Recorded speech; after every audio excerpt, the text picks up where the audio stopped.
I would like to thank President Lula, the leaders of the delegations, ladies and gentlemen. Multiculturalism is not a choice, but an objective reality. It replaces the outdated neoliberal model, which was essentially built on neo-colonial practices. The first signs of this model's failure were the economic crises of recent decades. The COVID-19 pandemic exposed the numerous shortcomings of the global financial system and accelerated its fragmentation. The erosion of globalization structures was exacerbated by illegal one-sided sanctions and the use of the dollar as a weapon of punishment. Trust in the American currency as a once reliable means of payment was undermined. Another negative factor is the rapid increase in debt. Today, developing countries spend more on debt services than they invest in their own development. The situation is out of control even in developed countries. The world's majority is interested in creating mechanisms of development independent of the West. BRICS is the locomotive of this transformation, which aims to form a more stable global economic architecture based on the principles of universality, transparency, and non-discrimination, equal access to available opportunities and tools.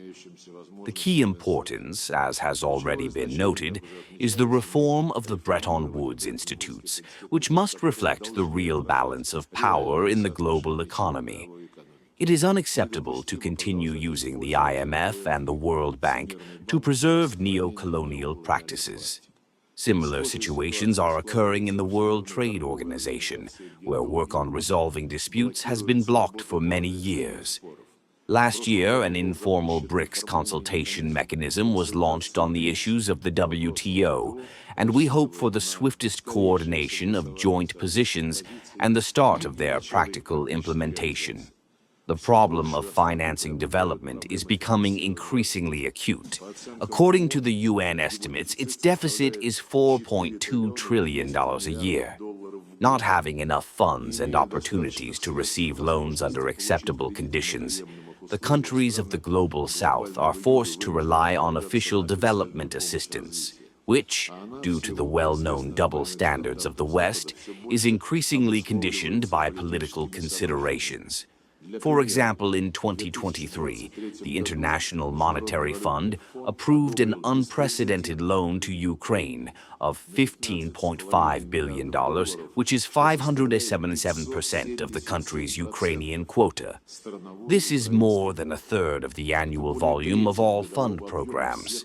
According to the World Bank, since the beginning of 2022, Ukraine has been allocated almost $54 billion. In total, these amounts allocated to Ukraine are twice as much as the annual volume of loans on the line of BRICS structures to all African countries. To mobilize resources for development, Russia has launched an initiative to form a new investment platform within the framework of the BRICS, with the participation of the new development bank. Its implementation is intended to contribute to our joint efforts to turn the NBR into an innovative development institute focused on the needs of its shareholders and not subject to external influences. We highly appreciate the efforts of the president of the NBR, Dilma Rousseff, in this direction. Artificial intelligence becomes a critically important technology, and an attempt to impose non-consensus approaches in this area through various closed formats has become a statement of the BRICS on global governance in the field of artificial intelligence, with the central role of the UN. Challenges related to the development of digital technologies have a trans-border nature and require collective responses. A good example is the agreement at the end of last year at the UN Convention on the fight against cybercrime, which will be signed in October this year in Hanoi. I am convinced that the BRICS state, together with its like-minded partners, will continue to lead in promoting the principles of a just, multilateral order. Thank you.